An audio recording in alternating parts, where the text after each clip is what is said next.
Bienvenue dans ce module où nous allons aborder la femme et ses défis dans la famille. Les défis de la femme sont nombreux.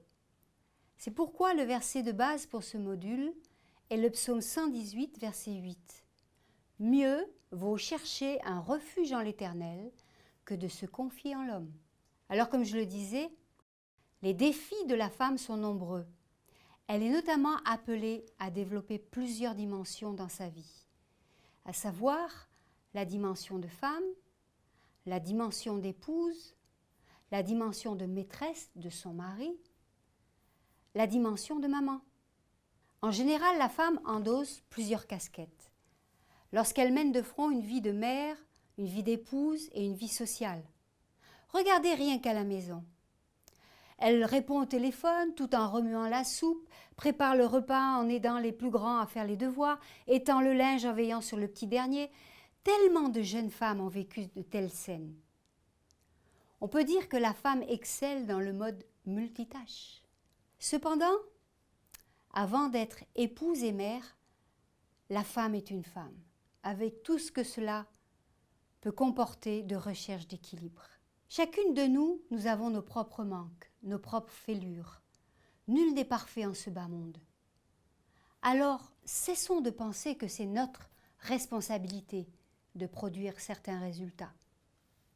Il est pourtant facile de tomber dans ce piège de penser que c'est notre responsabilité d'obtenir des résultats concrets dans tout ce que Dieu nous a confié, dans notre vie de femme, dans notre vie de famille. Parfois, nous sommes décontenancés devant des problèmes au sein de notre famille, avec nos propres enfants, et nous pouvons nous sentir incapables, voire coupables. Dieu nous connaît. Et il nous connaît, il connaît nos manques, et il nous appelle à relever la tête et à nous confier en lui. Psaume 118, verset 8 nous dit « Mieux vaut chercher un refuge en l'Éternel que de se confier en l'homme. » Le problème est qu'avoir le regard fixé sur le résultat, cela détourne notre regard de Dieu, et cela nous pousse à nous confier plus dans nos capacités personnelles ou plus dans notre ressenti que dans la sagesse de Dieu. Et c'est là qu'est le souci, car nous quittons le terrain de la dépendance de Dieu. Savez-vous qu'un jour, votre fille viendra vous trouver et vous posera cette question ? « Maman, comment as-tu fait pour t'en sortir ?» Aussi, j'aimerais vous sensibiliser sur ce qu'on appelle l'intimité avec Dieu, la prière. Cette relation avec Dieu, avec sa parole, qui nous rend capables d'affronter les défis de chaque jour, de recevoir sa sagesse. Philippiens 3, verset 4 nous dit « Moi aussi, cependant, j'aurai sujet de mettre ma confiance en la chair. Si quelque autre croit pouvoir se confier en la chair, je le puis bien davantage. » Si l'apôtre Paul avait besoin de se confier en Dieu, à plus forte raison, nous en avons besoin. Jean 15 au verset 5 nous dit « Je suis le cep, vous êtes les sarments. Celui qui demeure en moi et en qui je demeure porte beaucoup de fruits. Car sans moi, vous ne pouvez rien faire. » Combien il serait audacieux de notre part de penser être capable de construire notre vie seul par nos propres forces et par nos propres moyens. Et cela est à considérer dans le concret de notre vie de chaque jour.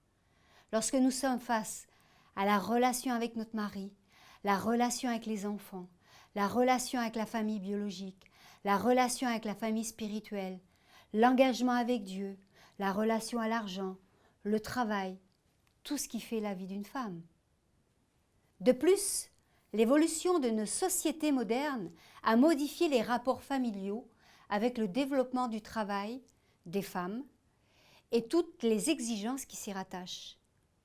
Le cadre familial actuel n'est plus celui de la génération d'avant. Pourtant, au-delà de ces évolutions, un constat demeure, à savoir que la maman joue un rôle essentiel, voire primordial, dans l'éducation des enfants. Certaines femmes peuvent véritablement choisir entre la poursuite d'une activité professionnelle valorisante et rémunératrice, ou rester au foyer. D'autres, en revanche, sont contraintes, pour des raisons purement économiques, de subir une activité professionnelle. Cette situation est d'autant plus paradoxale que la tâche de la mère au foyer est une activité à part entière. C'est un réel plein temps, appelant un investissement constant, souvent même supérieur à celui d'une activité professionnelle à l'extérieur, sans toutefois en rassembler les avantages. La tâche de la mère au foyer n'est pas gratifiante en termes de salaire, mais le salaire est tout autre. Pour la femme carriériste, la période durant laquelle elle serait susceptible de s'arrêter dans le but de s'occuper uniquement de ses enfants, cela reste de toute façon un temps qui finit par lui fermer les portes de sa carrière. Il est vrai que pour certaines femmes, il y a un réel appel à travailler à l'extérieur. Elles pratiquent un métier qui leur permet à la fois d'être rémunérées, mais aussi d'être un témoignage de l'amour de Dieu tout en servant la société. Travailler, ne pas travailler, difficile de faire le bon choix pour une femme. Cependant, ce choix devrait pouvoir se faire dans la plus grande liberté. Et une fois la décision prise, il faut refuser toute culpabilité. Il y a un véritable enjeu en ce qui concerne l'équilibre à trouver autour de la condition de la femme. C'est en fait à chaque couple de déterminer ensemble cet équilibre dans la plus grande liberté et le respect de chacun. Maintenant, j'aimerais aussi éveiller l'attention des femmes, en particulier celles qui ne travaillent pas, sur l'importance à développer une vie sociale, une vie en dehors de la maison, en dehors du ménage, des couches et de tout ce qui peut l'enfermer sur elle-même. On peut parler de boire un thé avec des copines, faire du shopping ensemble, en s'intéressant à toute autre chose que les yaourts et les biberons. Toujours entre copines, s'intéresser à la mode, les tendances des couleurs actuelles. Pourquoi ne pas pratiquer un sport, du fitness, aller à la piscine, s'occuper de sa ligne? Je connais une jeune femme qui s'est inscrite à un atelier de peinture. Elle a découvert ainsi un don qu'elle n'aurait jamais soupçonné. Il est aussi possible de s'intégrer à un système associatif qui permet de s'épanouir en mettant ses capacités au service des autres ou de l'Église. Cherchez à découvrir vos dons et développez-les. Cela vous ouvrira un autre chemin d'épanouissement. Ainsi, revenir à la maison restera un véritable plaisir. Je vous dis au revoir et à bientôt dans un autre module.